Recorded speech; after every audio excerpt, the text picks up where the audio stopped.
আপাতমস্তক পর্দার আবরণে থেকেই ঠান্ডা বিয়ার পান করছেন সৌদির নারীরা। হিজাব পরা নারীরা একসাথে বিয়ারের গ্লাস ঠেকাচ্ছে, যা দেখে বোঝা যাচ্ছে রক্ষণশীল সৌদি সমাজে ধীরে ধীরে কিছু সামাজিক পরিবর্তন ঘটছে। সৌদি আরবের রাজধানী রিয়াদে A12 ক্যাফেতে বিক্রি হচ্ছে ড্রাফট জার্মান ভার্স্টাইনার 0.0% অ্যালকোহল, সাথে রয়েছে বাদাম।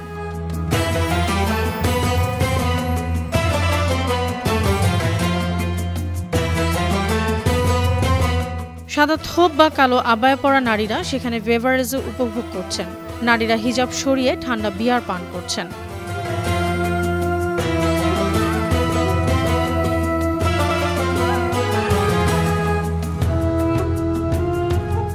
A12 ক্যাফের ম্যানেজার আব্দুল্লাহ ইসলাম সাংবাদিকদের জানিয়েছেন, তারা সোশ্যাল মিডিয়ায় শেয়ার করতে পারার মতো অভিজ্ঞতা দেয়াই তাদের লক্ষ্য।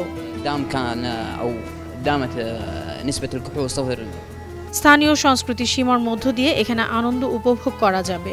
A12 ক্যাফেতে কৌতূহলী যুবক যুবতীরা আসছেন নতুন অভিজ্ঞতা নিতে।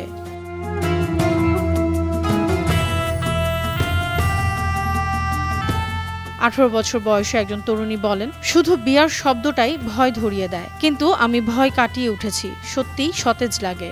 সৌদি আরবে মদ 1952 সাল থেকে নিষিদ্ধ। তখনকার কিং আব্দুল আজিজের ছেলে মদ্যপ অবস্থায় রাগে একজন ব্রিটিশ কূটনীতিককে হত্যা করেছিলেন। এরপর অনেক বছর ধরে কিছু মানুষ বাড়িতে লুকিয়ে ওয়াইন তৈরি করতেন, কেউ কেউ ব্ল্যাক মার্কেট থেকে মদ সংগ্রহ করতেন।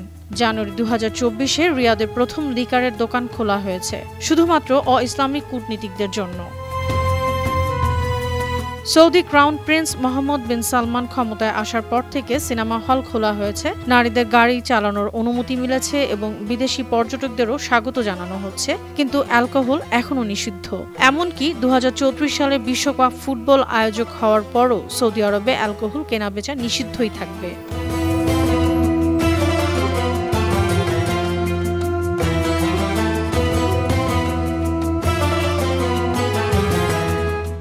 অনন্যা চৈতি, আন্তর্জাতিক ডেস্ক, 52 টিভি।